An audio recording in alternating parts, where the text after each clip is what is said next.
Welcome to Making Waves, where we interview spectacular individuals doing amazing things in a difficult world. I'm Drew Leifheit.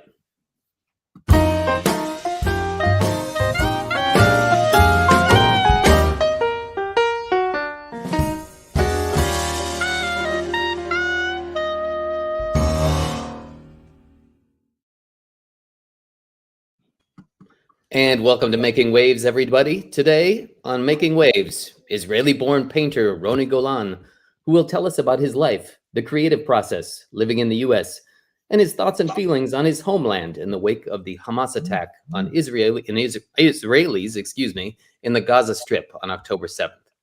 Roni Golan has owned a gallery in Rockford for 27 years, in addition to being a painter, sculptor, and instructor. He also paints collaboratively and interactively at events across the United States.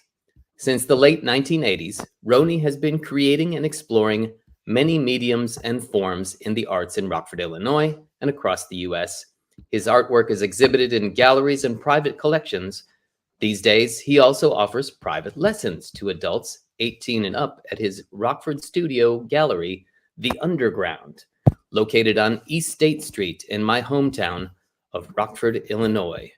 Ladies and gentlemen, welcome, Roni Golan. Hi. Hi. Good morning somewhere and good evening, afternoon. Right. It's a dark and rainy Central Eastern European day here. What's it like in Rockford? Pretty sunny, but cold. Right. It's that time of year. Sir, thank you so much for joining us.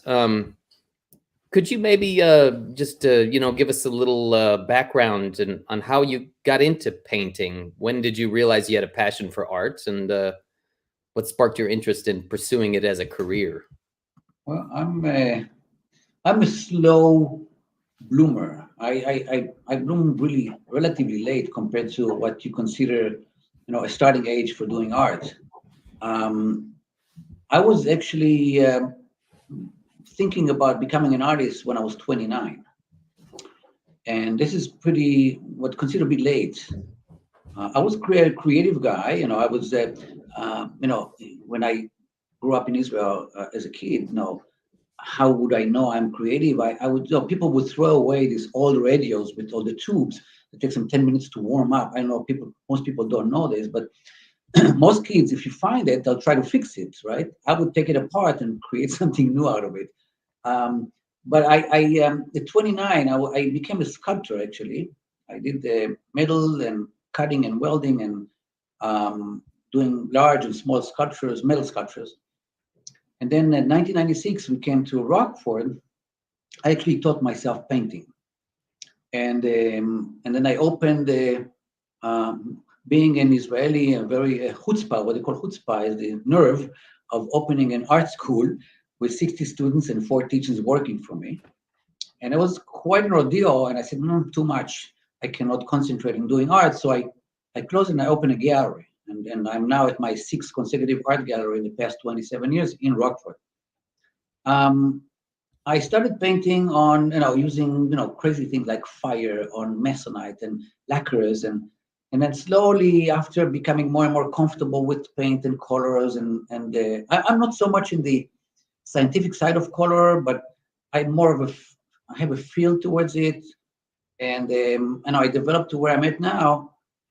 27 years of painting, and as you mentioned in the opening, I travel the country now, and I go to events, and I talk to people, and I get them to paint, and then we might be talking about it later, but it became something I am excited tremendously to do. And I look at it from the positive side. I'm not a starving artist. My wife is a good cook. We're the side. But also, I don't believe in the fact that in order to create, you have to be a suffering artist. But it's very culturally accepted.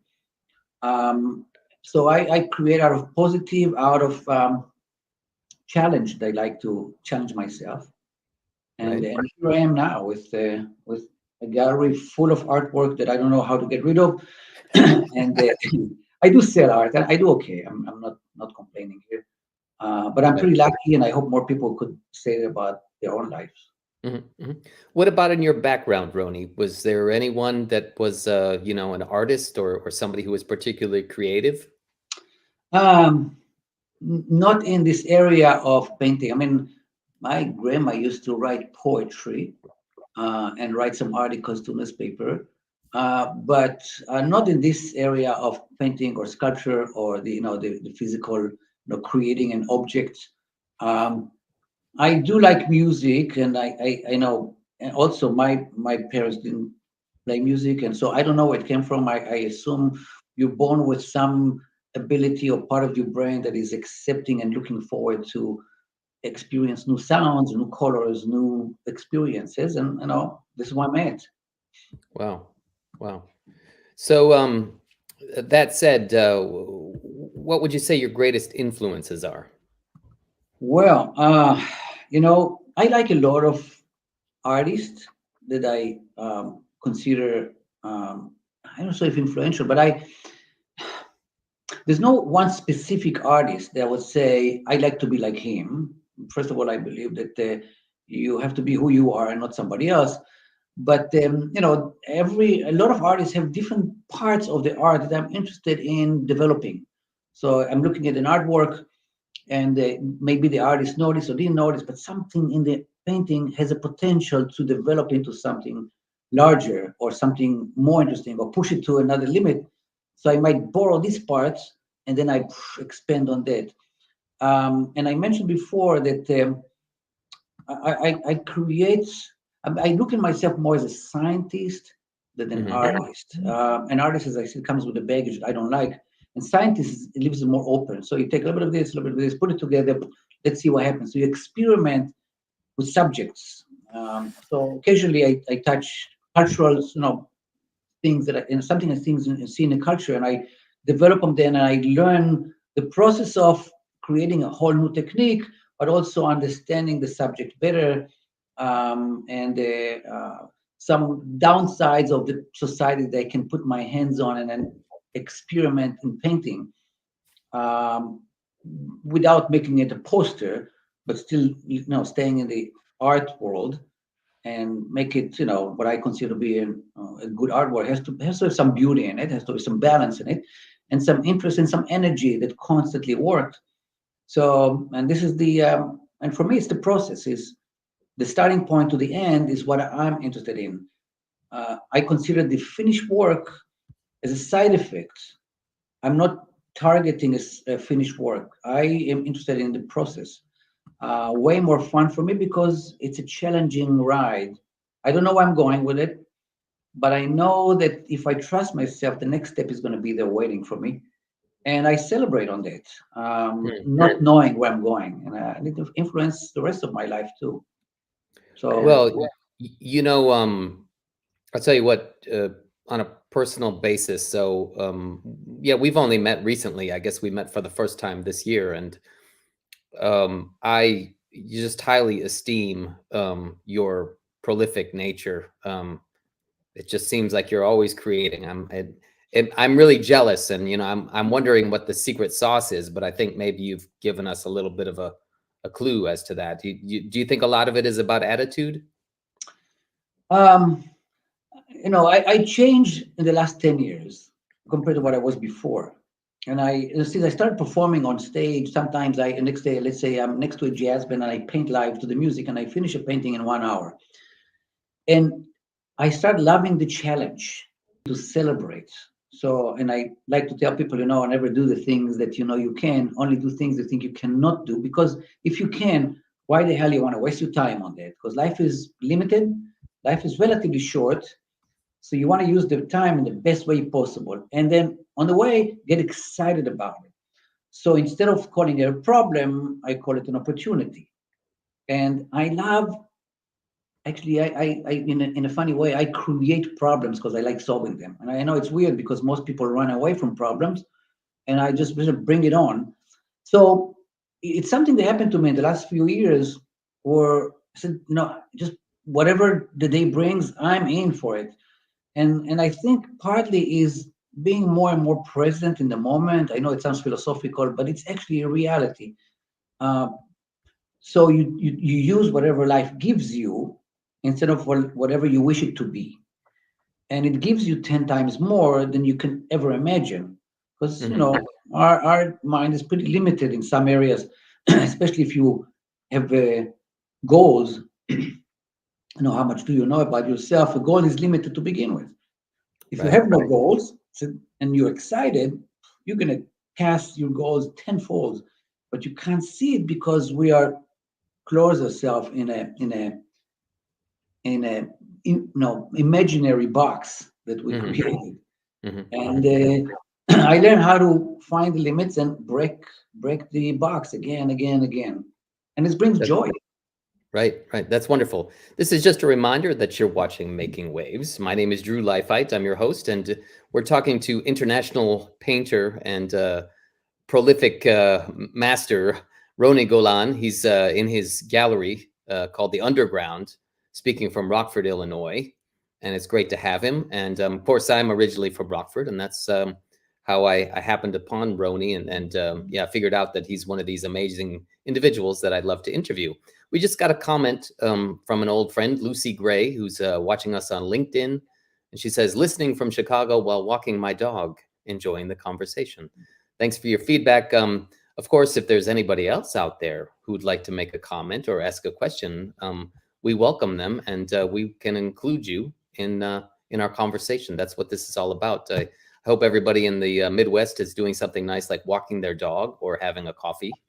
I'm having coffee here in the late afternoon in rainy Hungary. So, Roni, that said, how would you sum up? What does it mean for you to be a painter? It's something I know how to do. It's a tool. It's a tool for me to challenge. We have to understand, in my mind at least, the relations between the artist and culture changed. Artists in the past few hundreds years ago used to be everything, the all-rounded person. So it was an artist, a scientist, a doctor, everything. And slowly parts of it disappeared, and it stays the artist. And the relation between the artists, the artist actually or brings to life what he sees as reality. You have to react to reality, because otherwise, you're just copying something. So you act to reality. And, it's a ride that the relation between the artist and the culture changed so much. And I started thinking, what is the new relation? Because there's many, we have more time now in society. People have more time to do a lot of things. So a lot of people start doing art. And it becomes more of a personal journey for me. I understood that my art is not going to stop a war and not going to start a war. It's more of a tool to understand myself, again, by the challenge I put myself in. So if this is the case, I said, okay, it's a tool. It's just a tool. If I would to find another tool that I would enjoy doing, I might move towards that. It has to be something creative, obviously, because I tend to say, in my understanding at least, the main function of the brain is creativity. Now, some people say, well, we use it as a library. And then I think it's a faulty situation, especially when you have the cell phone now. They can reach all the knowledge in the world in like the palm of your hand. So right. If this is the case, let's celebrate on it, right? Because when you walk down the street, you use your creativity in a low level. Let's say you want to go to the right of the pole or to the left of the pole. So you have to solve a problem. It's a problem-solving situation. The brain is constantly solving problems. So this is the basic of creativity, right? Because solving a problem is creativity. You're creating a new solution. And if this is the case, let's see if we can engage the brain in much more, so like a muscle. The more you push it towards solving problems, the stronger it gets. And if not, it atrophies. The muscles kind of works on a really low scale. And I like the fact that I can train my brain to work harder and harder on using the tools that the brain gives me as a creative machine. And it's the limits are, I mean, there's no limits there. I do have to mention that I'm also a hypnotherapist, and I'm really interested in how the brain works, because I know that it can concentrate on something so deeply that it loses every sight of everything around it. And that's a problem, because it's a source of mistakes and accidents too. So be present, and the painting allows me to do that, because since I don't know where I'm going in the painting, you have to be alert, because you have to keep the balance, you have to make it interesting, and also understand some things about the subject. So it's a celebration of creativity, and the brain is the machine to use to do that. So I'm really interested in the what I call the inner language.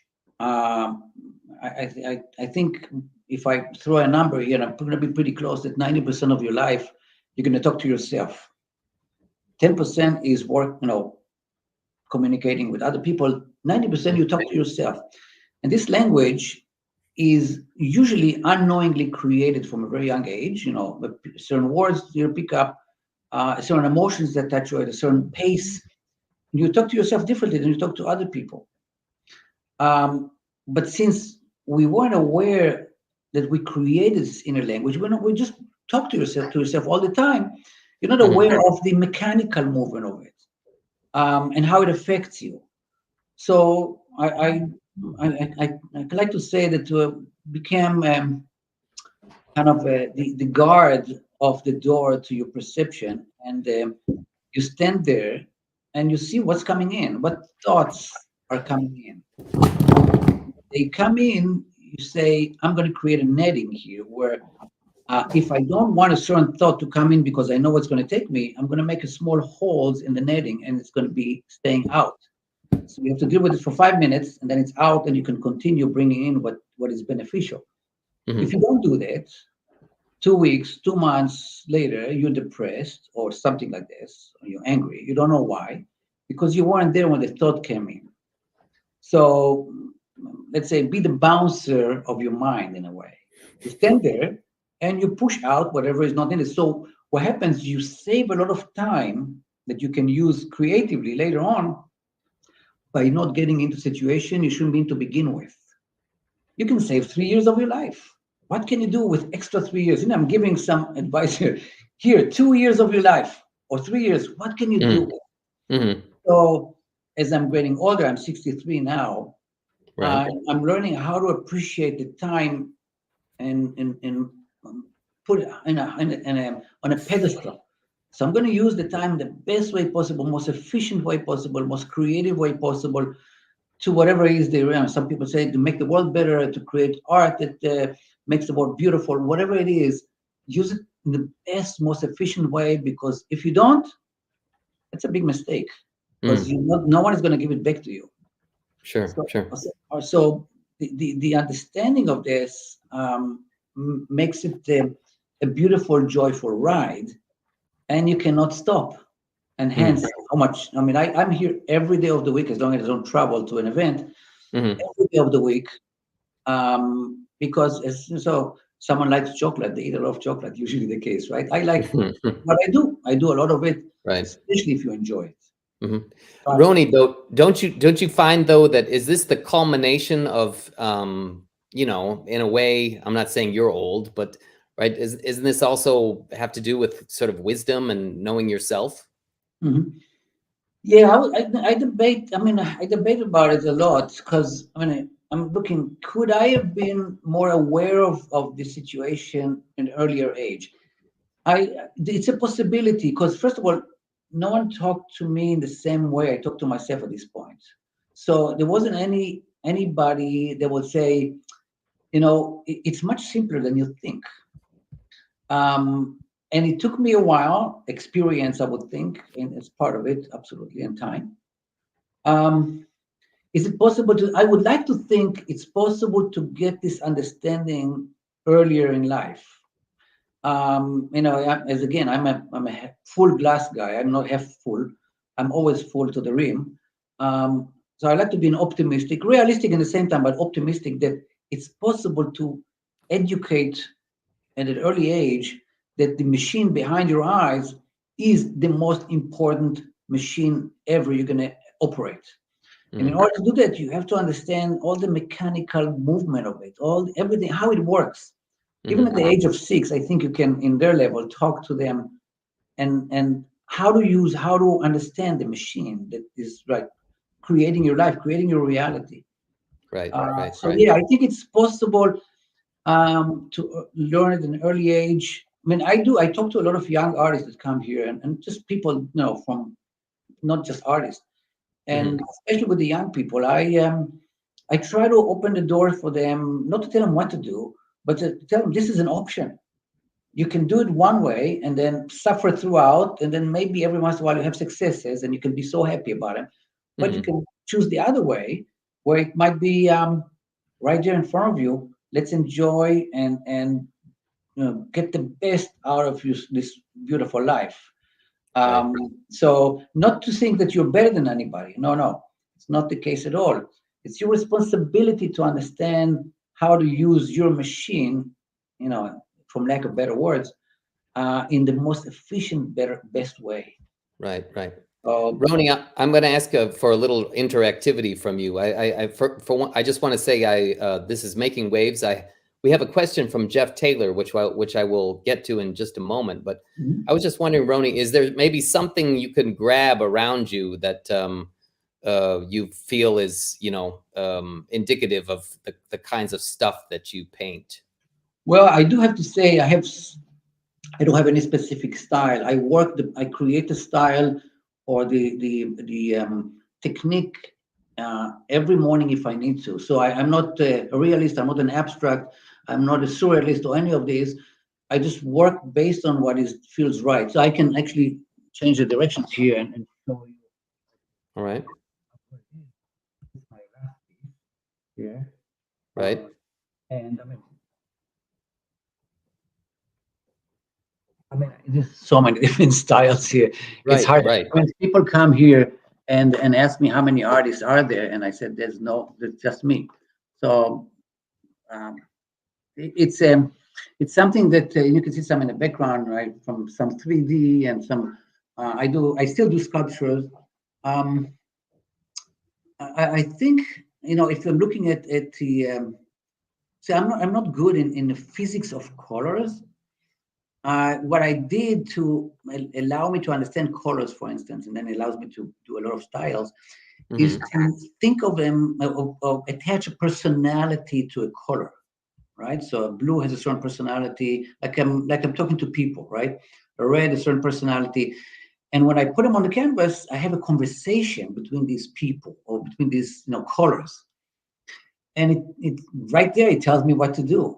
So if each one is attached with a certain personality, and some of them are, these are problem solvers. So I use them, and whenever I run into a problem, this is going to be a solver. You're going to solve the problem using this color. So it's a conversation I have, less than what's the opposite of green or orange or I don't look at it this way. It's too technical for me. I like to maybe feel it more than understand it, and it gives me more freedom.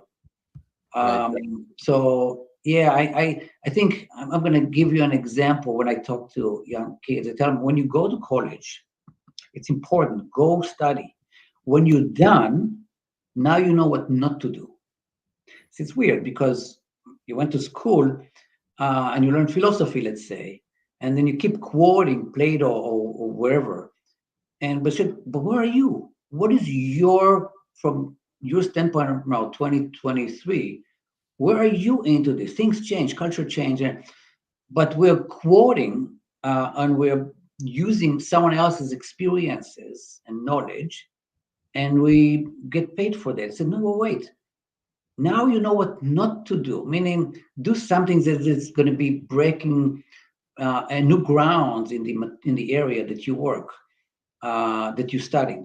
So it's the understanding that you can And it's your responsibility again to see things from your perspective, not Picasso's perspective or any other artist or any other person, because we have one Picasso is enough. We don't need another Picasso. I mean, I had people ask me, can I teach him how to paint like Picasso? I said, why?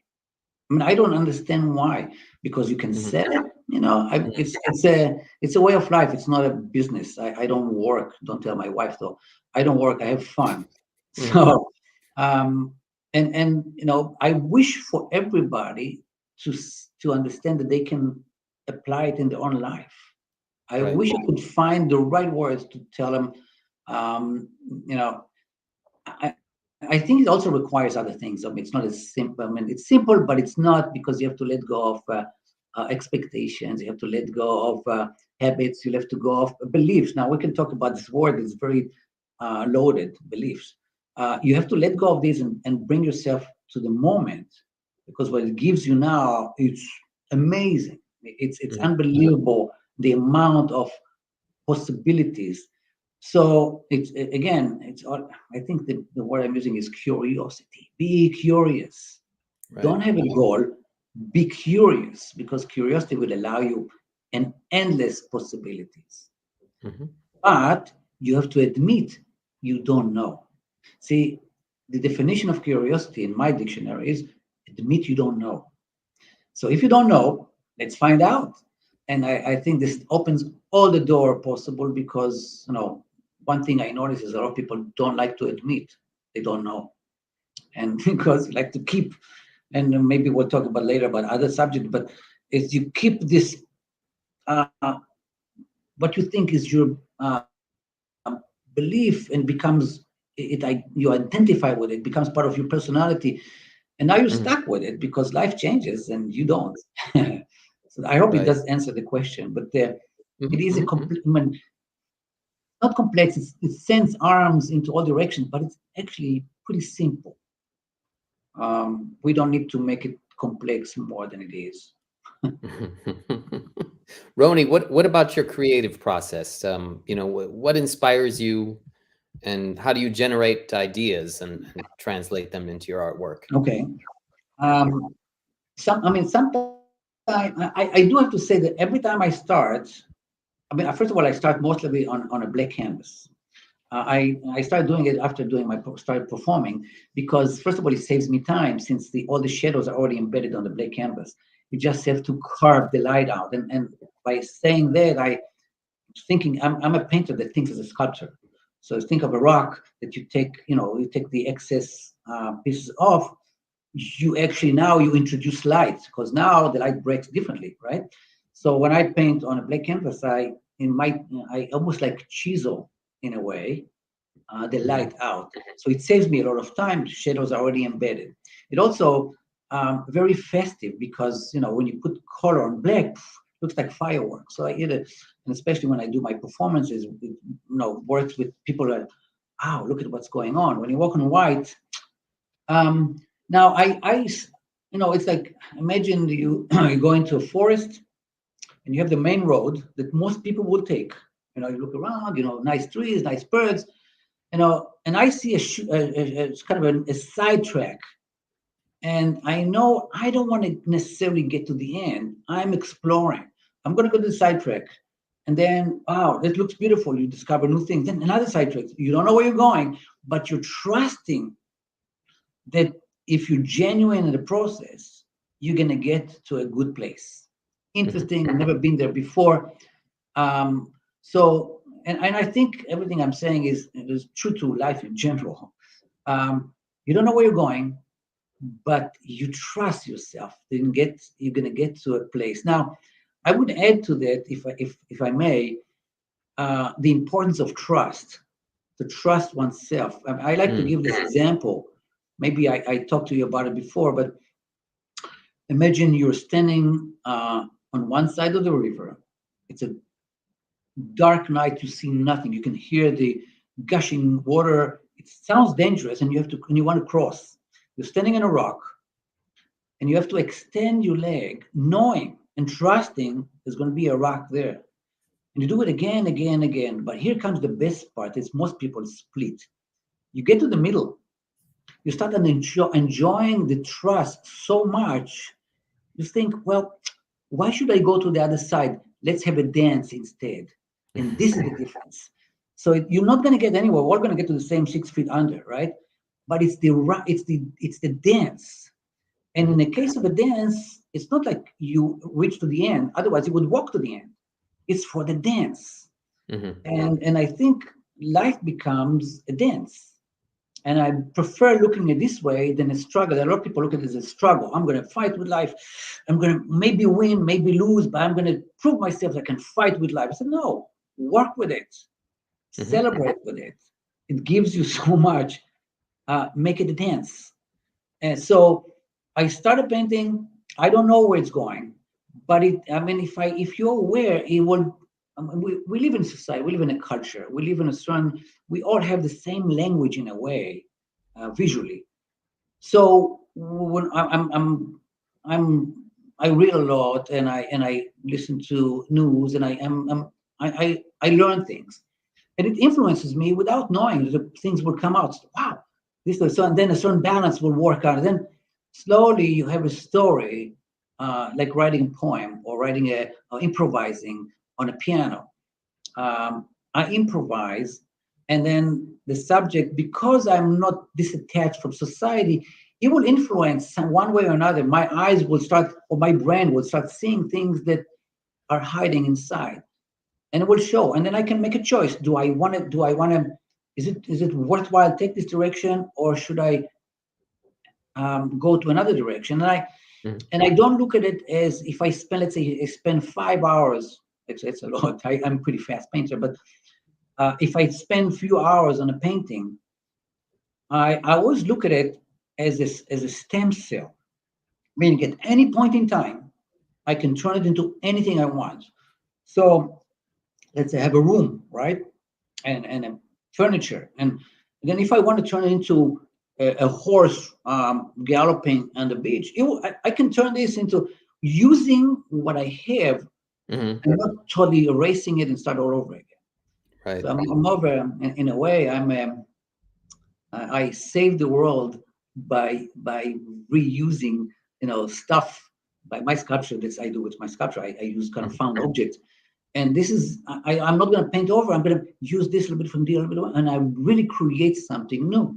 So it's a journey. It's a dance for me. I don't need a special inspiration. You go out, you open your eyes, you're surrounded by inspiration all the time. Sun is shining. If it's not, it's above the clouds. I know it's there. The colors are changing. The people change. And the birds are, there's so many things going on. You're surrounded by it. You cannot not be influenced. I mean, it is the best influence you have. And then when I go to my studio, I don't have windows, so I bring what I've seen and my personal experiences and my knowledge, and it all kind of fits together. And I have probably, like, this is my gallery here. I have like 150 paintings here on top of what I do on events every year, like 30 or 40 events every year. So I don't have that's what I want to ask you about. I don't have any what you call writer's block or artist block. I used to in the past, not anymore. I trust myself. It's going to be awesome. It's going to be a wonderful ride. Let's have fun with it. Let's celebrate. Now, touching upon your interactivity, it sounds as if, maybe you are kind of like a Sherpa, or a combination of a Sherpa and a dance instructor when you are collaborating with others at events. Is it something like that? And what's it like for you? Well, I'll tell you a bit of how I started. You have time, right? Sure. 9 years ago, I'm kind of a curious guy. I said, okay, I'm painting, but things are working like expected from an artist in the culture. I said, something is not working. But I sold art, I had galleries and everything, but I was looking for something more interesting. So, okay, what's going on? What can I find to do that kind of enriches the experience? So I said, I'm gonna paint live to the music, and I have 1 hour to finish a painting. So I'm gonna repackage the concept of time in a way. So I put a music next to me as experiencing. I put an hour of music. It was a classical music. I don't remember what it was. I said, okay, I have 1 hour to do a painting. And I did this. I was like, wow, it's pretty cool. And then the second time, I already invited, see me, I take risks here. I invited the jazz band in front of live audience at my gallery. And I'm painting to the music, right? So I'm putting myself in almost impossible situation. I have 1 hour, and I don't do an abstract. I do a complex artwork that is, you can't believe it's an hour, 1 hour, 60 minutes. And the more you do that, the more trust you have. And then it becomes more and more fun. And then at one point in time, someone asked me, do you do private events? I said, sure. I always say yes, because no is easy. Yes is hard, is challenging. So I went to their wedding. I was in a country club here in town.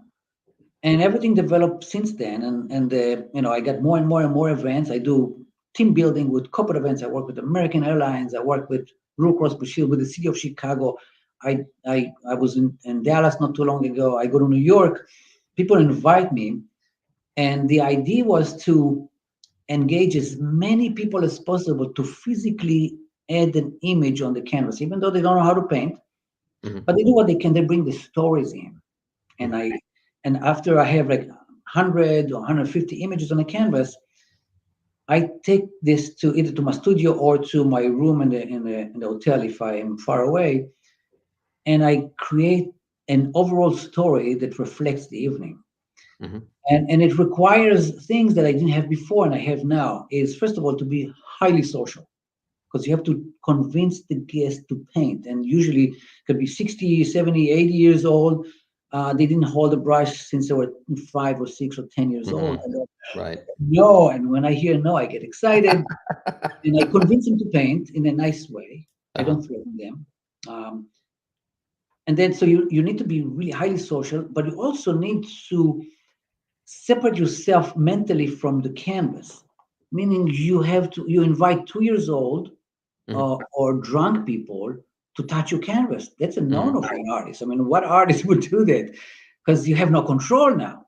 You have to let go of the control over the canvas. So for me, it's the exciting part comes the next day or the night when I have 150 images on its face, do not connect. There's different images, can be stick figures, can be something to do with the event. I make sense of it, and I create a gallery quality artwork from what they bring. I mean, people can see, if you go ronigolan.com to my website, you can see some stuff, or to my, maybe later on you can share some, my Facebook and my Instagram, so people can see what I do. Right. And for the 9 years, I'm the only one in the country doing it. So I figured, again, it's a social part. A lot of artists are not social. Still closing the studio and have their own terms and limitations. And then you have to share your canvas. And then the next day, you have to be really good improviser to make sense of the whole thing the next day. Because if I'm far away, I leave the finished painting with them. And I don't take it with me and then finish it and then ship it, because it's more expensive and it's a hassle. So I learned to compress the time in such a way, trusting myself enough to make something an heirloom. And I've been doing it, as I said, for 9 years, hundreds of events. I never got a painting back from anybody. And then it became, with time, became a celebration. Tomorrow I'm going to Chicago for an event. So, I mean, some weekends I have Friday, Saturday, and Sunday events. And the next 2 days later, I have 3 finished paintings. Now, one of the reasons I finish it the next day, it's important, is to keep the memories of the stories that people tell me during the event. So I don't want to mix between the events. You're going to finish it. So the memories will be fresh to know that it's the right event. And then obviously the extra bonus I have is I have 100 to 150 new friends every night I go to an event. That's how I treat them. They are my friends. Some I keep connection, and I feel like I know them for 50 years. That's how I feel. I didn't feel like this before. So it changed my life, performing and putting myself in the spotlight where people know when I do the live performance by myself, 1,000 pairs of eyes looking at the back. In the beginning, I could feel the heat on my back, the expectation. And with the time, okay, let's have fun with it. So now 1 hour is like 7 hours to me.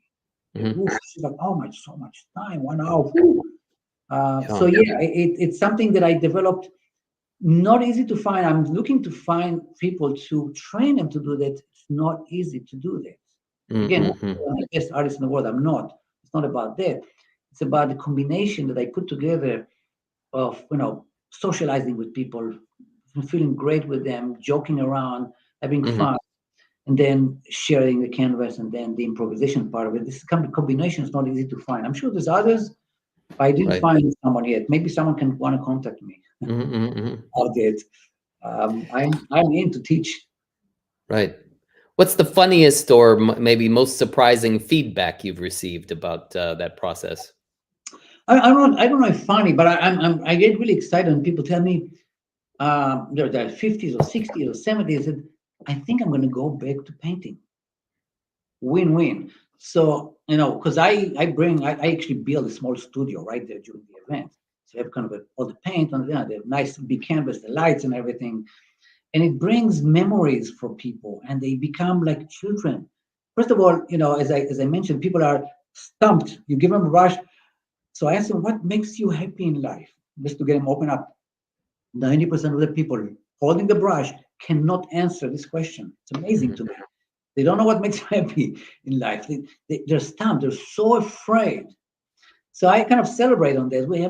We joke a lot, and then some people will tell me, and it's funny to say that in most cases, the people that argue with me in the beginning, the most not wanting to paint, they stand into the canvas 20 minutes, give me another color, bring me another brush, and they said, I think I'm going to start painting again. So the memories start coming back to them, and they get excited about painting. Not that they're going to become, a professional painter, just because of the fun of this great tool of experiencing this child in them is coming back. I think Picasso said it best is it takes a lifetime to paint like a child, and something that we as adults lose.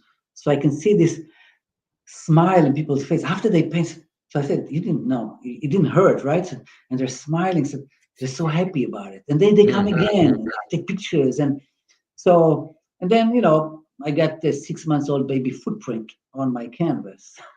So I painted the baby's footprint, and and you stamped it on the canvas. So I get a lot of really fun stories, but mostly is the excitement after they do what they did, and after arguing with me, they're not going to do it. No chance they're going to do it, and I know in my heart, give me a minute or two, I will convince them to paint. And then they get so excited. So this is the part I really love during the event. It really sounds like you're giving them permission to be playful and play with color, play with paint, open up a little get bit, dirty a little bit, Yeah. So, Roni, we are of course talking to international artist Roni Golan. He's in his hideaway studio deep in the bowels of Rockford, Illinois, and so glad to have you here. We actually have a very special, a few questions from someone who comes from the academic world, who is an academic and knows a lot about art, and we've interviewed him recently, art forensics and gallery business and things like this. I'm going to put his question up. Jeff Taylor, thanks for chiming in. He says, Roni, please tell us about your gallery. How do you decide what to show? How many artists are represented by your gallery? Do you give them solo shows? Well, that's a good question. Keep the question there, please. I have as I said, my 6th consecutive gallery in the past 27 years. Unfortunately, the smallest one from all the 6 I had. I had a really nice 6,000 square foot galleries and everything. This is the smallest one. It's downtown Rockford, across City Hall. But it's small, and I can only carry, unfortunately, my own art. I used to represent a lot of local artists, and not just local artists, in the previous galleries. At this point, just my art. I'm every time I finish a piece, it goes on the wall. I take an old one down. Even the staircase. I have an elevator here, but I turn it off in most cases because I want people to go to the staircase as well to see more of my art. It's a venue. I have a bar in the back and a stage, so it's not totally conducive to put everything I have. So people go kind of sift through the art. I wish I could continue represent other art. I had a beautiful galleries before representing, from sculpture, glass artists, sculptures, wood, metal paintings for sure. I do now, since I have a stage in the bar. I have events here, so I help introduce young artists in the performing. Let's say dancers, singers. I have a piano here, so musicians. So I give a chance to artists from different disciplines. But at this point, I do not have enough room for any other artist. Maybe one day I will. I mean, I like to say that the city doesn't make you, you make the city. I'm probably going to be, after this one, probably going to open another gallery. I like to be responsible on my own future as an artist. So, I do what I can. People come to me to see the art. So it's more of it's a studio, a gallery, a venue where people come in. In the middle. I'm in the middle of working, and I'm going to stop because people come before my art. So when people come in, I can sit with them for an hour and have a conversation about different topics, and then I can get back to my art. So in a way, I help young artists to get them excited about, or help them go beyond the problems that they have in their mind on how to do things, what to do, and how to continue. So I help them in this way, but I do not represent any artist. I do have to say that when people ask me to show me what's the best painting I ever did, and this is taken from a quote. It's always the painting I'm going to do tomorrow. It's the best painting I ever did, because that's the motivation to continue investigating. I find it the best answer about them, because it's another chain, it's another link in the chain of the creating and moving through time. I will mention that I sign my age on my art, not the year, to remind me, as a good reminder, that life is short. Do it today. You might not. Nobody promises you tomorrow, and see it around the world as we see things going on. Nobody promising me tomorrow. I'm going to do the best I can today to make this journey the most interesting and impactable that I can have. Obviously, the one tomorrow is the one that I'm excited about. What's going to be the next one coming up? So yeah, I'm not a starving artist. I'm not suffering artist. I enjoy every second of it, and it works. Excellent, sir. Excellent. I hope it answered the question there. Yeah, I think you did. Thanks so much, Jeff, for your question. Roni, I'm curious how you feel as an Israeli in Rockford, and how your heritage and your cultural background inform your artwork, and it seems like do you have the feeling that you have something to bring to Rockford as a somewhat of an outsider, since you weren't born there? Not as necessarily as an artist per se, even though it affects my art, obviously, like everything else. But I this is a very touchy subject, very complex, with a lot of. You have to be really knowledgeable to have a conversation about it. It's not enough to make a moral, judgment and then say, okay, that's my moral judgment and I know everything. So you have to be open to accept fact-based ideas and not just beliefs. And we said we're going to we'll talk about beliefs later. Right. So I think I make an impact by talking to people. I'm Jewish, and knowing the history of the Jewish people, there's always a concern because thousands of years of history that is full of anti-Semitism and terrible consequences. And after 2,000 years, we have our own state there, and we can protect ourselves instead of relying on someone else protecting us.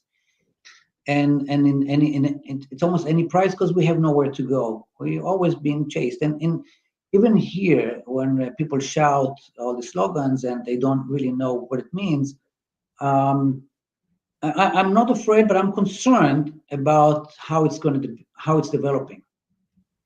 And I actually at one point I thought of taking a concealed weapon. I'm not sure I'm going to do it, and something I never thought of doing before in my life.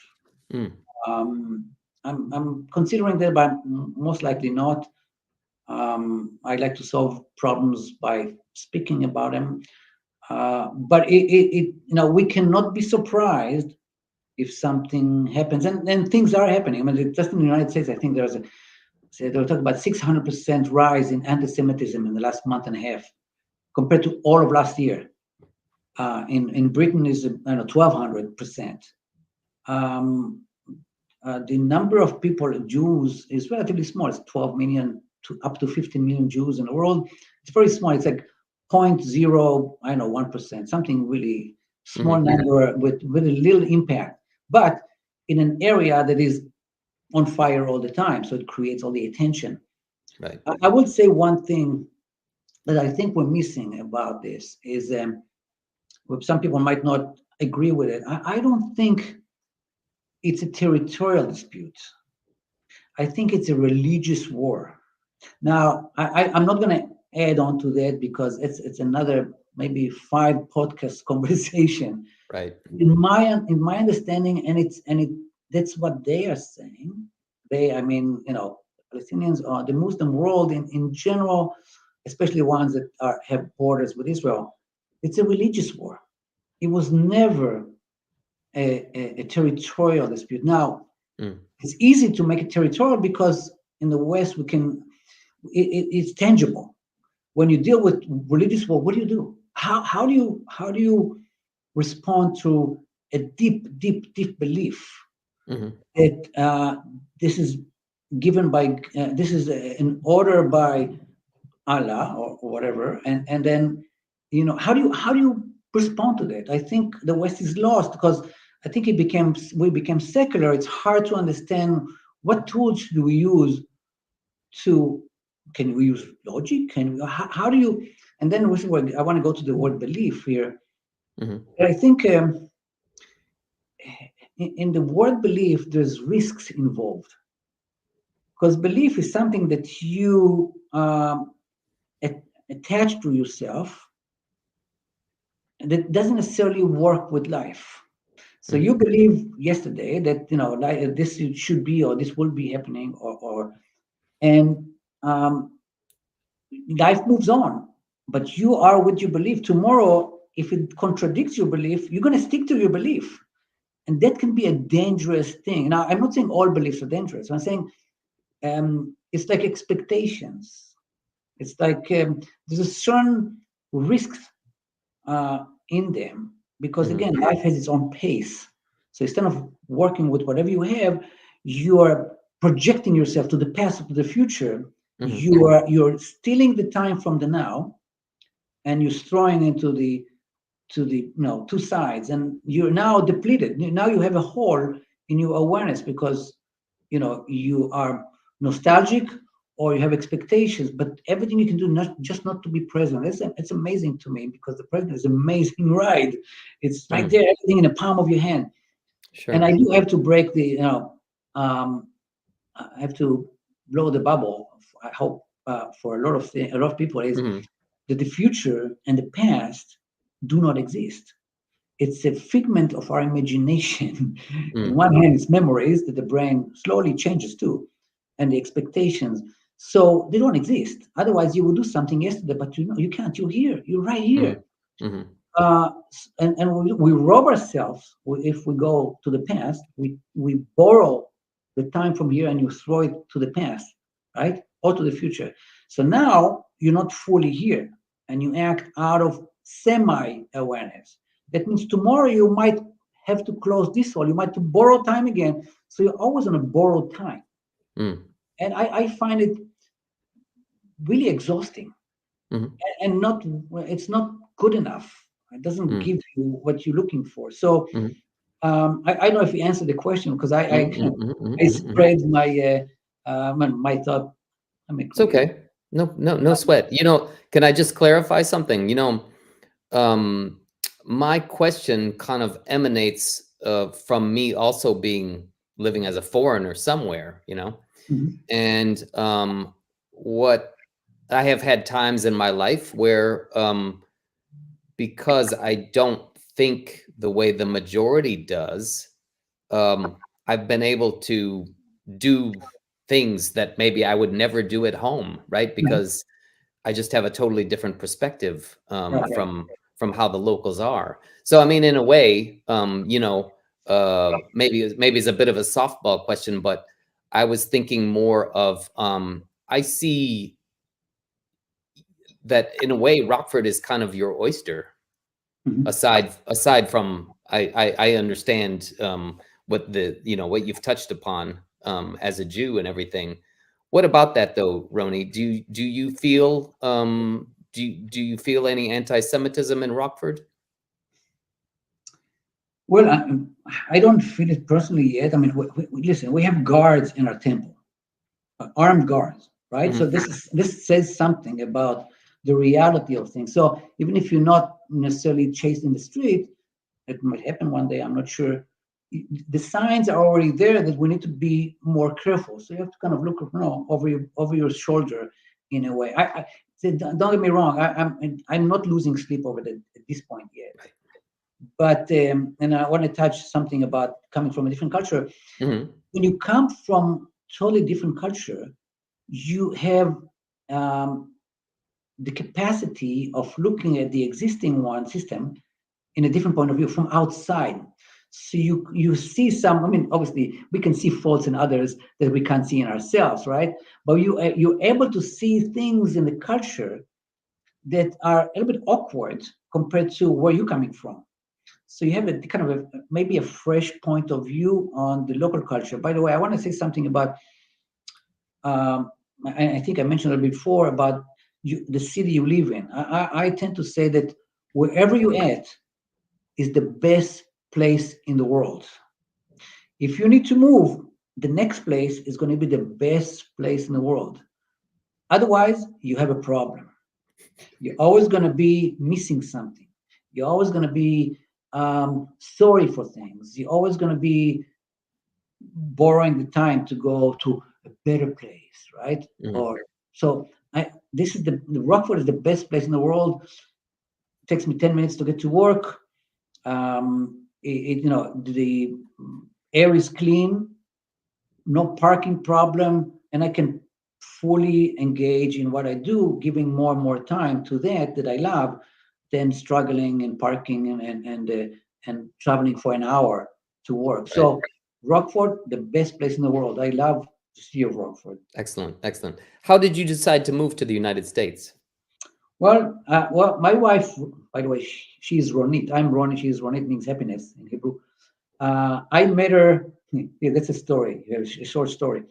So I lived in Tel Aviv, and she was born in Skokie, Illinois, but she went to study physical therapy in Tel Aviv University. So I came to visit my parents that lived there close by. I saw her before. I never spoke with her. I was a shy guy. Go figure. Right? I'm not now, but I was a really shy guy, especially with girls. So at one point in time, one day I'm visiting my parents, and she's walking towards me, and so walking towards one another. So, oh my God, what should I say? What should I wanted, because I liked her, but I never spoke with her. And the first sentence comes out of my mouth: "Do you want to get married?" And she looks at me and said, "Well, maybe tomorrow. I'm busy tonight." And then 4 months later, we're married. It's now 38 years. Mm. So I don't know why I told you that. It's kind of, I like this story because I think it tells you a little bit about how I make my decisions. Uh, because I think the minute you make the decision, you have a whole deck of cards, new deck of Mm. cards. Play with these cards, right? Mhm. Then you have a whole new experience. Now have a new deck of cards. use this deck of cards. Don't try to hold on to. But again, going back to remind me, I don't know, I kind of went sideways, but remind me the question that you asked. Oh, how do we? When she's done, we lived in a kibbutz in Israel, and then we lived in a kind of a community. It was kind of a agricultural community. I actually worked with cows. I was a farmer. I milked 250 cows 3 times a day, not by myself, but automatic, obviously, and then fed them as well with tractors and everything. And then after the Israeli Prime Minister Rabin was assassinated, we thought, okay, it's time. So we said, and then it was hard to make a living being, I was already semi-artist. So okay, so I said, okay, let's move to United States, and she got a job offer in Rockford, in one of the hospitals, and we moved together, and then the rest is history. And opened a gallery, so I developed from there. But I just by chance, it wasn't any specific choice we made. Happened to be Rockford. The prices are good for homes, so we bought a nice house, and life is good. Excellent. So I'm sorry that we even have to touch on this subject, but I am interested in how you feel as an American and as an Israeli. You see what has happened to Israelis back in the land of your birth, and what's your take on it, and how would you say it's affected you? Well, first of all, there's a saying if it's one person or 2 people killed, right, you know everything about them. When it gets to 1,400, and with all the tremendous, terrible things they did, I'm not going to repeat it here, it becomes statistics. So in the beginning was sadness, but anger,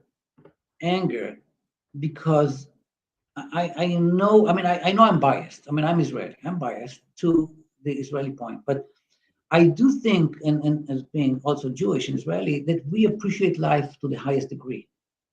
As we say, you save one life, you save the whole world. And what I see in the other side has nothing with it. And I don't want to generalize, but at least the rulers, their leaders are. They say every day, we want to eliminate Israel from the map. But actually, the shouting, the slogans there, from the river to the sea, people don't understand what it means. The river is the Jordan River. The sea is the Mediterranean. This is where Israel is. That means if you shout that means that the elimination of the state of Israel. So now instead of anger, it's okay, we have to act to protect ourselves. And whatever it takes, because when you deal with something, and I remember, I mentioned before, the religious sentiment, how do you deal with it? Is this like you do a religious war? How do you deal with it? So now at this point, it's about action. We have to take action to protect ourselves, because this is the place we have. This is it. There's no other place to go to. I think all the Prime Minister Golda Meir said it the best is we have a secret weapon. Is this we cannot lose. If we lose, we know they say every day what they're going to do. They showed us when they had the chance. So the secret weapon, we have no choice but to protect ourselves. Hence, all the technology we created. Let me give you an example. What do you mean when I say life? We appreciate life. We were holding back on doing what we're doing now because we created the Iron Dome. Iron Dome takes care of missiles coming to Israel, right? So we won't have to go to war, right? We have shelters that we built to save people's life. They shot until now probably like 6,000 rockets. I think maybe 2, 3, 4 people died. If we didn't have the shelters to protect lives, there are going to be a few hundred people dead. So we take every precaution we have to save lives. I do have to say as well that when Israel goes to war, at least until now, and I think it still is, behind every soldier, we have a lawyer to tell us if it's going to be by the international standards. I don't see any other military in the world doing that. And I want to say one more thing about refugees. They talk about refugees, right? They're like Mhm. living in a prison. First of all, they had a gate to Egypt, but Egypt didn't want to open the gate, so Mhm. not a Mhm. prison. Before Israel was established, 900,000 Jews were expelled. Some of them were killed from Mhm. Arab countries around in Mhm. Africa, Mhm. Iraq, Iran, Yemen. 900,000 people left with nothing, Right. and some of them got to United States. Most of them came to Israel. No one talks about the refugees. What we do? We absorb them, and they became part of society. Mhm. When they talk about refugees, there are like around, I think, 400,000 refugees when Israel was established. A lot of them left because of the war, and some of them were expelled because they were inside the very narrow. I think 17% of what Israel is now. This was given by the UN right before Israel was attacked by Arab countries. So a lot of Mhm. them fled to Arab countries, imagining that Israel will lose, then can come back. Mhm. Right? None of the Arab countries, Egypt, Jordan, and Jordan somewhat, but Lebanon, Syria, none of them got absorbed. They always stayed in either tent cities or always stayed as refugees. Right. In one way, they didn't want to trouble in their own countries, and the other, they didn't want to create the standard that they had a tool against Israel all the time, and you can see it works because refugees, people are, the refugees want to come back. Now they want 2, 3, 4 million coming back to Israel. It's going to be a destruction of Israel. So it's a Mhm. little more complex that we understand. We Mhm. have to stand guard and take care of ourselves. We cannot rely on, we have to stop relying on anybody else besides ourselves. And, I do it in my own life. Be responsible over your own life. The same with the group. Now, Mhm. it's hard to also compare to other situations around the world because it's such an ancient people with a long story, and you cannot ignore the history here. Right. And I mean, there were always Jews in Israel who were expelled at one point, but there were always significantly a number of Jews in Israel. So it's not like we were conquering Israel. I mean, Jesus, for God's sake, was Jewish. Mhm. They lived Mhm. all there. I mean, this is it. This is the place to be in. Mhm. And unfortunately, after Second World War, with everything with the Holocaust, it was a good reason to. I wish we had a better reason, but there was one of the reasons we said, okay, it's time to rebuild what Mhm. we left or were Mhm. expelled from many years ago, Mhm. and we were willing to live at peace. And the Arab Iran never accepted it. Mhm. Unfortunately, I'm saying because I was on the left side of the camp in 1995. There was the peace accord supposedly with the PLO, and after that came tons of suicide attacks and buses, and thousands of people were murdered in the Right. streets. So, and they said in Arabic, they do say that um, it's a religious war. They want to kick us out. So we're going to do everything in our power to protect ourselves. So if you want to know Mhm. how I feel that we're lucky that we live in a time where we can have a place to protect, and we're not dependent on any other countries like Russia in the past, or Poland, or even Morocco. And Mhm. we are equal, and we give all the Christians equal rights. By the way, in all of the Middle East, Christians do not have almost no rights at all. Actually, the Christian community in Israel is growing, not diminishing, like in Egypt, for instance. We have 20% of Israeli Arabs. They have full rights to vote, to do everything. Right. Actually, Arab Supreme Court, that put one prime minister Jewish prime minister to jail, and in jail, and so they have all the rights. We don't ask them to go to the military though, so we have Mhm. and we give them. They have some benefits going to universities to study before Jews. It's interesting. So we're doing, in my understanding, we're doing everything in our power to allow this to happen, this peace. But a lot of people lost hope, unfortunately, and I don't think it's going to return the next 50 to 100 years. To tell you the truth, I cannot see a Palestinian state that can commit to stop attacking Israel, even if we have peace. Even if the peace we have with Jordan and Egypt is a cold peace, they don't come here. Some Israelis go there; they don't come here. If they come here, they're singled out. They might be in jail. So it's a cold war. We don't have it's a non-war agreement. It's not a peace agreement. We might have a peace agreement. I don't know with some of the Gulf states. I'm not sure, but with our neighbors, I mean, obviously Lebanon with the Hezbollah is there. It's going to be a long war. It's not going to end up well for them, I hope, because they're attacking and you have to respond. Now, if someone wants to have a conversation with me later on, I'm willing to have a conversation and go into more details. And if they can convince me otherwise, I'm ready. I'm curious to learn. Sure. But you asked the question, this is how I feel now. Lucky to be able to fight for liberty.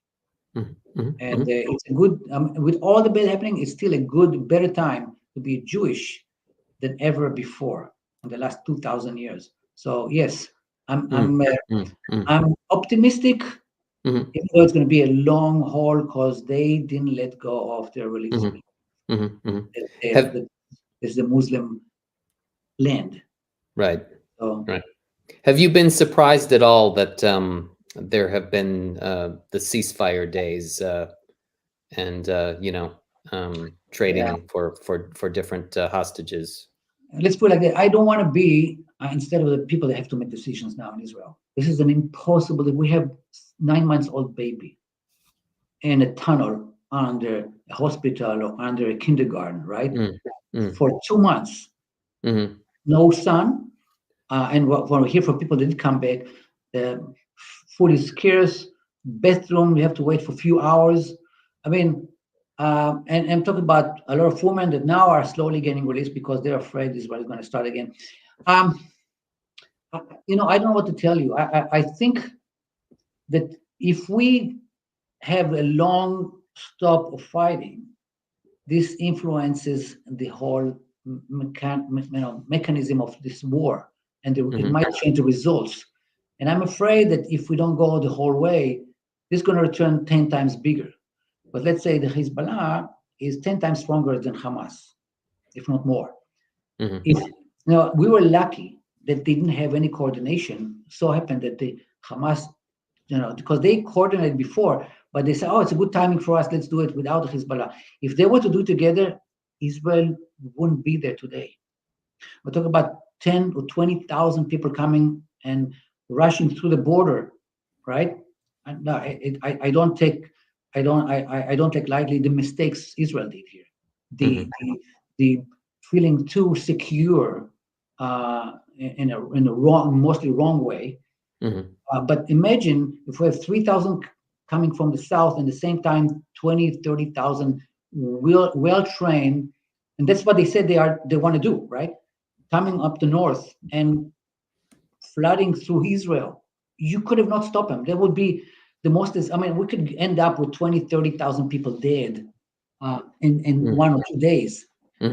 So, I think I don't like the ceasefire because what it gives them a tool.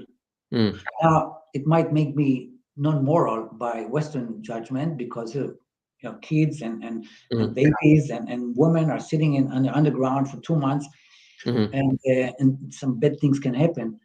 But you have to look at the long run because we did this mistake once. We had one soldier, we gave up 1,100, even more, 1,100 terrorists. But by the way, one of them is the one running the whole show now in Gaza. We let, for one soldier, this shows you how life is important for us. One soldier, 1,100 terrorists, right? And they said, wow, they appreciate life so much. Let's play on that. And that's exactly what they had in mind. Let's Hmm. take more people. Let's kidnap more people because we have the upper hand now. Because Hmm. they appreciate life. Now it's a tough moral question. It's a tough moral question. I don't want to be in sort of the prime minister or any of the in the military to make the decision. What is? I mean, it's both are bad decisions. Both are terrible decisions. Hmm. Hmm. But if you want to prevent the future events, you have to bite your lip and put more pressure on them. So the release wouldn't be based on ceasefire, but based on them wanting to save their lives or something. Hmm. The terrorists. I mean, um, I don't know. I mean, I'm again. I'm glad I'm not a politician and I don't have to run into this moral questions. But this is the Hmm. toughest question a human being can make. Right. I mean, you have your friends and their family, and whole families are there, and Hmm. some of them won't come back alive. We know that they actually don't stop at anything to kill people. They showed it. I mean, you don't have to be too smart to see that. And Hmm. nothing justified the rape, the beheading, and everything else that I again. Right. So I'm, I would say 60-70% against the ceasefire. I think we Hmm. should have put more pressure on them to release them without conditions. So it has to be a full surrender. There's no other option because it's like the weed. If you leave one, next year you have the whole field is Hmm. weed, Hmm. and because it's a it's a deep belief, and you cannot eliminate that, but you So can you have to cut the lawn every once in a while. Unfortunately, you really believe that they want to destroy you as a people. That's their I don't have ultimate to goal. believe it. I mean, I'm not a believer guy. I'm about reality. They say Hmm. it. They say Hmm. it in Arabic. I mean, Right. even more. So it was a rally in Australia. Australia, from all places, right? Disconnected from the Western world in a way. Far away. There was 100,000 people shouting, "Gas the Jews!" Hmm. This is Australia. In Israel, it's worse. Let's kill and butcher the Jews. You can find it there. Their quotes in the Quran. I mean, behind every Jew, we're going to find you even hiding behind a rock and behind a tree. It's a well-known verses in the Quran. Hmm. So it's kind of a mixed messages. On one hand, it said the state of the Israel is for the Jews, promised by God in the Quran, and the other hand, it said kill all the Jews. I don't know how you can put it together. Hmm. So I don't know. I mean, it's again, it's something that the West doesn't know how to deal with. Mm, We mm, don't have mm. the tools. We don't have because after the Second War, the First World War, Europe became more and more and more and more secular. We don't understand anymore. It's the religion is more of you and yourself, and everybody can do whatever. It's a free world. Mhm. Over there, if you're Muslim, you cannot live. You cannot not be a Muslim.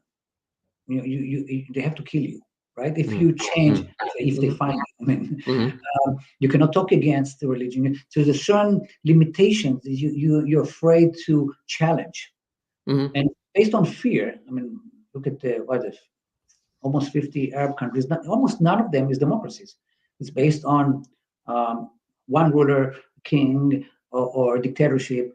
I mean, even Turkey is supposed to be democratic. They have elections, but I'm not sure how democratic they are anymore. mhm, Um, how do you deal with it? So the West is lost. mm, And I think mhm, there's some rise in Europe now, understanding coming from the bottom up. So what are we doing? I mean, and again, I don't want it to make it look like I'm against Muslim. I'm not against Muslims, but I think the only chance we have to fight this is if it's a movement inside the Muslim religion or the people mhm, that are Muslim to fight against its extremism. It cannot mhm, come from the West. It has to come from within. Only then mhm, mhm. might have a chance to change change the record in a way. Because Right, right. the Islam used to be in the 15th, 16th, 15th century was in the height of maybe even 15th, 14th, 15th century was the height of the development in math and writing and Mm, great culture. And then something happened. I don't know, but something happened. I'm not a historian, but obviously something happens and it's not there. It's Mm-hmm. not there anymore. They should wake up and then kick the rulers, the bad rulers out.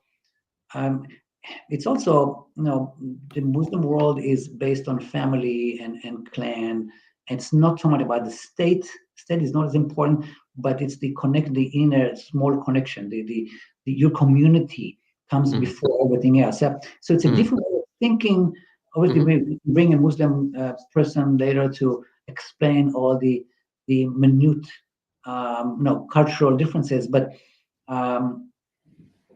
So I don't know a lot about it, but what I do know is it is, as I said before, it's a cultural war. It's a religious war. What do you do about it? Mm-hmm. I think the West has no tools to deal with it because look at the United States went to war in Afghanistan, in Iraq, failure after failure after failure, Mm-hmm. because we use the Western thinking and the Middle East thinking, and they don't mix. It's like oil and water.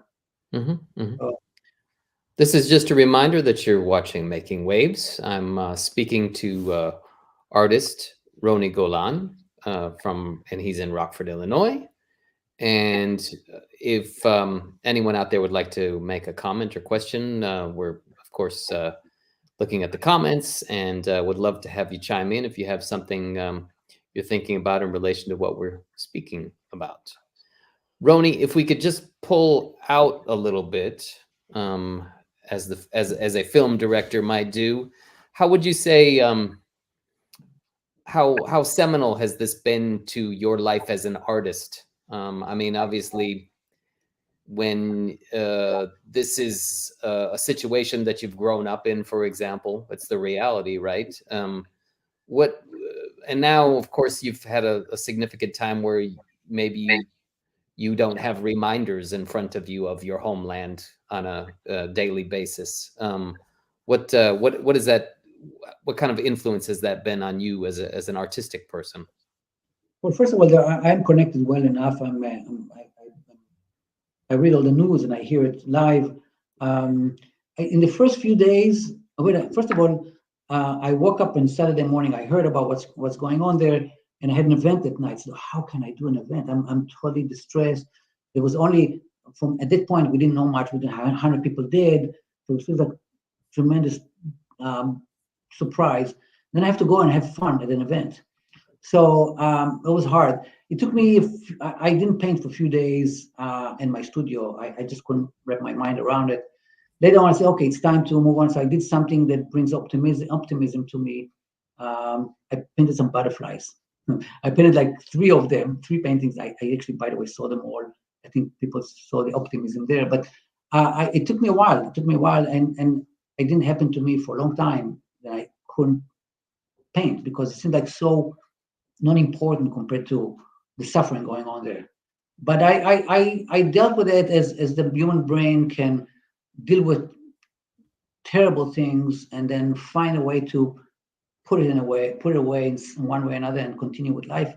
Because I mean, go other terrible events in the past history, people were able to somehow put it away and continue with their lives because life continues. It's like the show must go on. And so now, I mean, it influences my art here and there. I mean, I had a series I did about fires, see the city burning and stuff like that.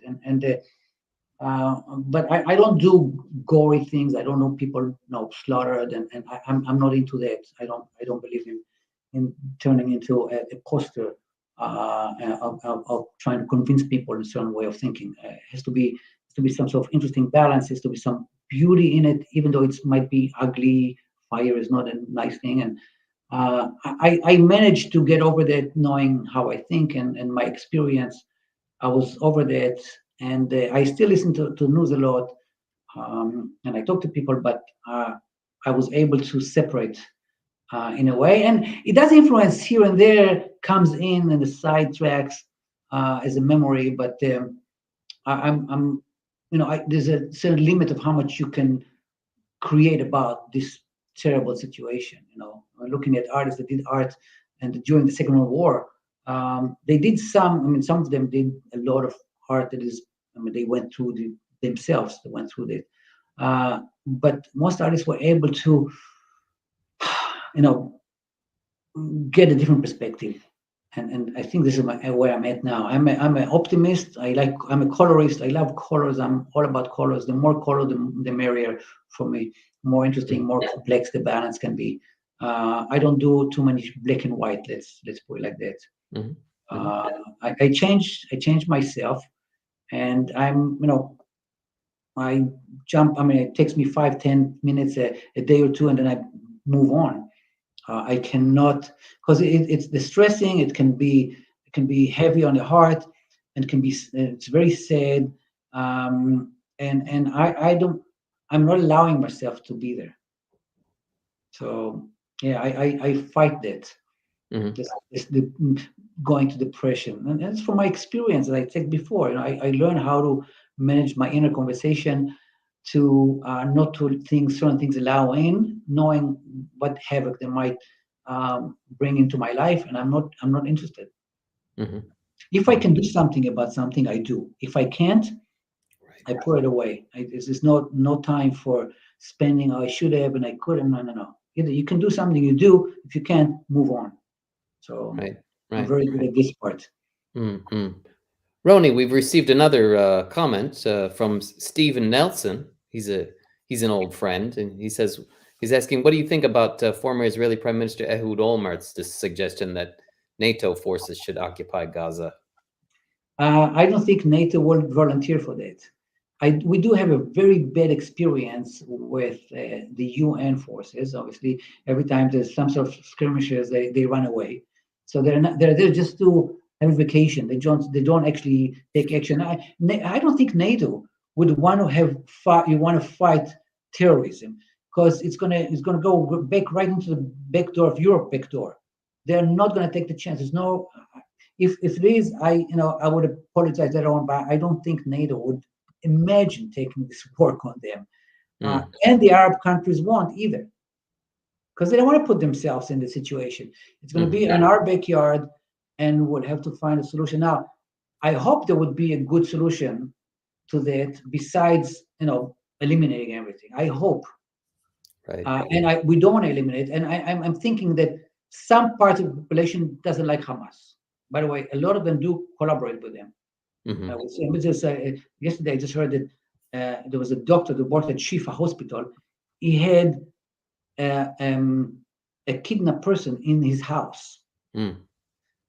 Go explain that, right? So NATO was not going to take a chance. Europe is not going to put their feet in this swamp, and then the Arab countries want as well. They might be creating a whole new force that's going to be from different. But the rules, see, with time, even if you have a good, strong force, with time, if you hit someone on the head, lightly, you notice it. They notice it. If you do it 50,000 times, eventually you ignore it, right? So this is what they did. They did here and there, and Israel was getting tired. They wanted develop the economy. So we said we're barely going to react, and this is what you get. And this is the technique of someone that believes that next life is much more important than this life. We don't care. I mean, I'll tell you a story, a little bit on the sidetrack here, but there was a woman, a mother with a kid, a Palestinian mother with a kid, and you can find this on YouTube actually. The kid was like 5 or 6 years old. He had brain cancer, and they took him to Israel, to Jerusalem, Hadassah Hospital in Jerusalem. They did a surgery on him, on the kid, and they cured him. And then they were interviewing the mother, and the mother said, "Oh, I'm so thankful for taking care of my kid. And And then they asked, what do you expect him to do when he grows up?" You know what she said? A shaheed, a martyr. Meaning, she said, "Thank you for saving her kid," but then she wanted to become a shaheed. Meaning what? Kill the infidels, the Jews. So this is how twisted things are. And I don't see any country taking the risks and sending their soldiers to stand between Israel and it's a bigger problem too. It's not just the Gaza Strip. at the West Bank, I mean, there was a terrorist attack today. 3 Jews were killed in a bus stop. Some two brothers, by the way. They sat in jail in the past for whatever terrorist things they did, and they got released, and they used 2 guns to kill 3 people and injured 10 people standing in a bus stop. I think the Palestinian in the territories, and I hope people don't get mad at me, but this is what I feel, what I see. If they had an opportunity, like the Hamas did, they would do the same thing.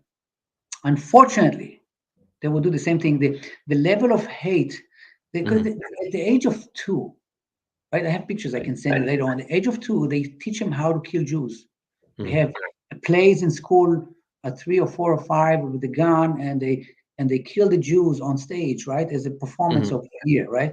And their math books are, if you kill 200 Jews, and you say, so these math problems that are about killing, what do you expect the next generation to happen? What do you expect? Right. And if the Palestinian Authority pays terrorists sitting in jail after killing Jews, they pay them a stipend every month to their families, right? They spend around, 20, 30 million dollars, or dollars a month to pay for all the prisoners sitting in Israeli jails after killing Israelis. What do you expect to happen? And then I'm not even talking about Hezbollah up north. So, and then the Jordan River, the Jordan borders, until now was relatively safe, but then you can see now more and more things happening because it's the longest border Israel has. I'm expecting things to end up changing the Middle East altogether. Otherwise, we lost the war, we might lose the country. So for the question, I don't see anybody volunteering, sitting there and standing in between. There's a decision after the Second Lebanon War, 1701, I believe, that told the Hezbollah to sit beyond a certain river. So it's like 40 miles or 40 kilometers away from the borders. And then the UN is sitting there, and now they're sitting on the border. So they went against the UN decision. No one says anything. If it was Israel was to do that, everybody's, oh yeah, Israel. They did it. They're afraid of them. They're afraid of them. So now they're sitting on the border. So I don't think we can trust any international force to do the job for us because they care less. What can I say? They care less. We learn, and then we say never again. That's what we mean, never again. It's not going to happen again. Israel going to take care of itself. Hopefully, the government will do it. If not, we have to change the government and the military brass, the high-ranking military officers, because they did something terrible. They were. I hope they didn't do it to get rid of the government. That's my hope. But even if without it, just messing up so many things, for 8, 9, 10 hours or more, the army, the military wasn't there. So what's wrong with one of the strongest militaries in the world? There was a terrible failure that someone has to pay the price inside Israel. Hopefully it's not going to happen again. We had one 50 years ago with the Yom Kippur War. We had a mess up there. We almost lost the war there. And then it happened here again. I know we're too complacent. We rely on technology too much instead of using our eyes. And technology can be killed really easily. So don't rely on technology too much. Right. I hope it answered the question. Yeah, I think so. And I realize it's a very complex situation, and I appreciate you, giving us some contextual details. I'm just maybe just closing on that whole theme. I'm just wondering what your take is, like when you watch the American media, or maybe what you hear people, other people you've spoken with who are Americans, and what they think about the whole situation. What do you think they're getting the full picture? I mean, it's a complex place, America.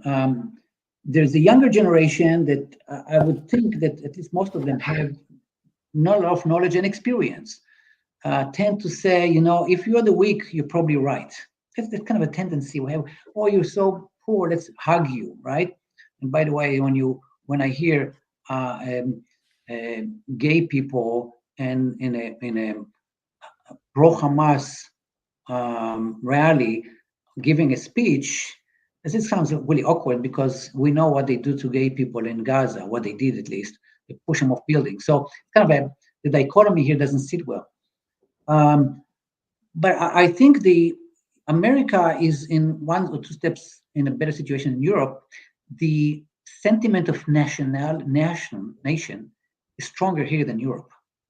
Europe kind of with the EU and everything, almost like it's losing its story.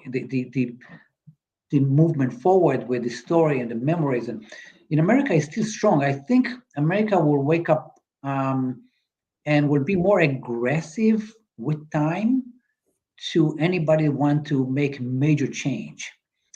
And I think the understanding that the extremism can affect, now it might create a movement to the right, a strong movement to the right, for the chagrin of people, because people like to be more liberal but it's like I like to give this example. It's like a car. I don't know if you ever had this experience where you're driving and you kind of lose attention for a second. You make a correction, and then it goes too much. And then you have a stronger correction, and eventually the car will roll over because too many corrections. And I think America, hopefully, it's not going to get roll over, but it's in a state now where we're going to the extremes, to the left and to the right, and the corrections are too extreme, and this might create a major problem. But still, I think the American story is stronger, and it's younger, by the way, than Europe. It's stronger. People still connect to it stronger than European to their nationality. You might see in France a little bit, and Britain is now with the Brexit, but I do think that America is stronger than we think, but it might come with a price. It might come with some, street scrimmages. The people, become more violent because if you don't agree with me, I'm smarter and I can beat you up, something along these lines. But I still think overall America has more potential to survive this big correction to the right and left, holding on to some nationalism. It doesn't sound good, but adhering to the story, to the history, and to this. I mean, it's the greatest. It's still the strongest country in the world. It has some responsibilities under its belt if they want to continue being like this and not having China taking over. I think look what happened in Israel. Under stress, even though before this war, people were hating one another in Israel. They're like, they wanted to kick out the government, and the right and left and right and left and right of changing, and the court system. When the war started, everybody became one, right? Everybody became one. You can only see these discussions now in the newspapers, not with the people themselves. Right. I think America, if something bad happens, they'll come together strongly and will And besides, America is also safer being separated from oceans around. I mean, Canada on one side, but we have oceans. We feel more safe. Let's say people in Europe or countries are surrounded by other countries that can be a threat. So America can make it work, but we have to have a good leadership, a good, strong leadership. I don't know how to get there because at this point I don't see in either side something that you can say, okay, this is a leader. Not Donald Trump, and Biden is, I think, it's the end. I mean, it's the last the last few. I'm giving a guess here. I don't think neither one of them will run or be able to be elected. So they have to come up with, in the last minute, with two different people running. But maybe I'm wrong. I don't know. That's my assessment. At least one of them is not going to run. One with the legal problem, one with age, and I mean, you want a strong leader. I mean, Kennedy, right? It's a Kennedy type person. You can hear, even if he doesn't know what he's saying, you want to hear the strength and being a leader, and not just commenting. So we'll see how it goes. I'm I cannot predict the future, but I can imagine what possibilities can happen.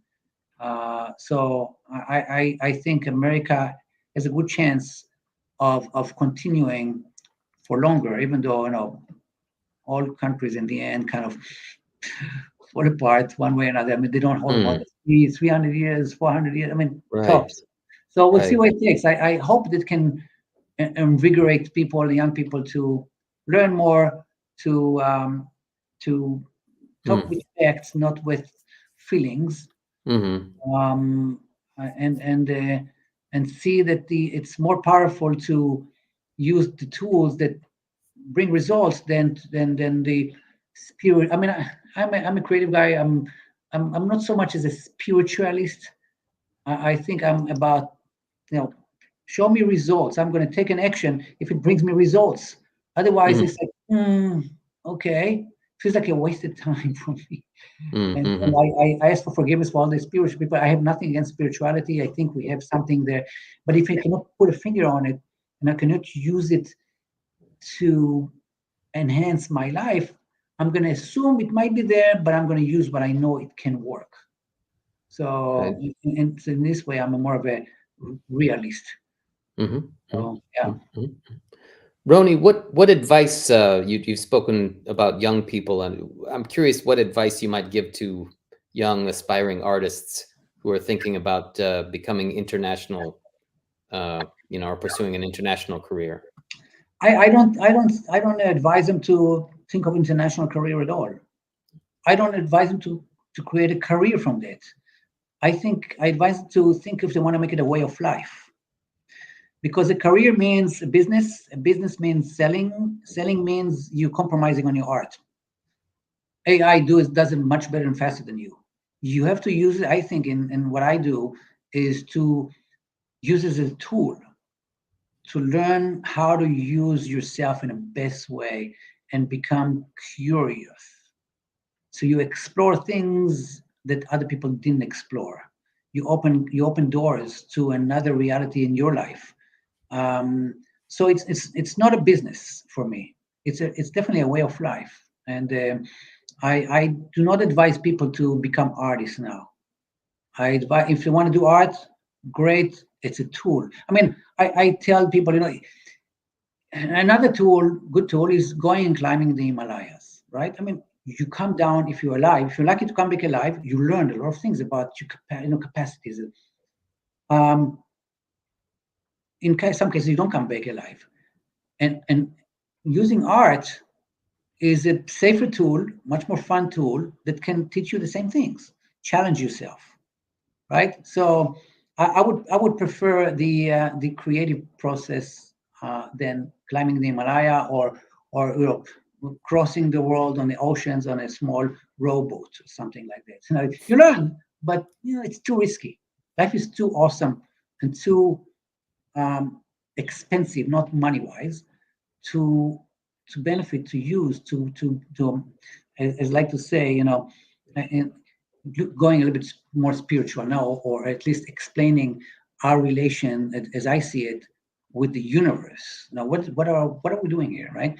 So I like to see it as human beings are the tentacles of the universe. It sends us to explore, and we explore, and then we go. When we're done, all the knowledge, all information, all experience goes back and makes the universe a smarter place, a more knowledgeable place, a better place. So I like to see myself as a tentacle. And that's my job is to find out things, to explore what was never explored before. And hopefully I'm good at that, and I can give as much as I can back to make this world a better place in one way or another. Through art, even better, right? So I hope it answered the question. I mean, it's not a profession. It's not a profession. Don't think of making money on that. The money, the success is a side effect. It's like happiness is a side effect, and joy is a side effect. It's never a goal by itself. It's a moving target. Depends on the culture. Depends on the time. It's a moving target. So if you're genuine, if you stop lying to yourself, and we are expert in lying to ourselves, you're able to use what you have in the the best way possible to make the world a better place. I think it's a pretty good starting point, right? Make a world suffer less. And I have to say, any action I take, I always like to judge it based on the lowest possible places to say, is my action going to add to my suffering or someone else's suffering, or going to alleviate the suffering? And if it alleviates suffering, it's a good action to take. If not, don't do it. Don't do it.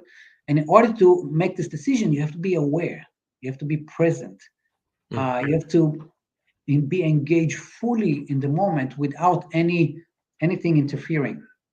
So you live the past experience, and you have a whole new experience created right now as we speak. This is it. This is we are social creatures. We need this. We are living in the world with by yourself. You better kill yourself. That has no meaning. You are interacting with other people to get yourself a meaning too. The back and forth gives you a certain sense. And I'd like to talk a little bit, if you don't mind, about the concept of a box. We create an imaginary box. And what are the lines of the box? What are the outlines of the box? The outlines are our fears, our judgments. Meaning, how do you know how do you measure your box? You put yourself in situations that are uncomfortable. When you do something, going and speaking in front of crowds, right? People have fears. This is one of the lines. Now, since you know the line now, you can break it. But if you don't know the line is there, you're stuck with it. So by challenging, doing things that are uncomfortable to you, you can highlight the lines that are in your mind and then break them. And that's the beauty here. So it's again, it's another aspect of getting to know how you operate in your mind, and it's the responsibility we have. So yeah. Well, Roni, it does. I appreciate your time. Thanks so much for being here. Well, thanks for having me. I really appreciate it. Our time on Making Waves has come to an end. Thanks to everyone for tuning in. And also thanks for the questions and the feedback. Painter Roni Golan is just one of the spectacular individuals doing amazing things in a difficult world that I'll continue to interview on Making Waves. And once again, thanks so much, Roni, and have a wonderful rest of your day. Thank you. I will. Thank you. You too. Okay. Bye-bye. Take care.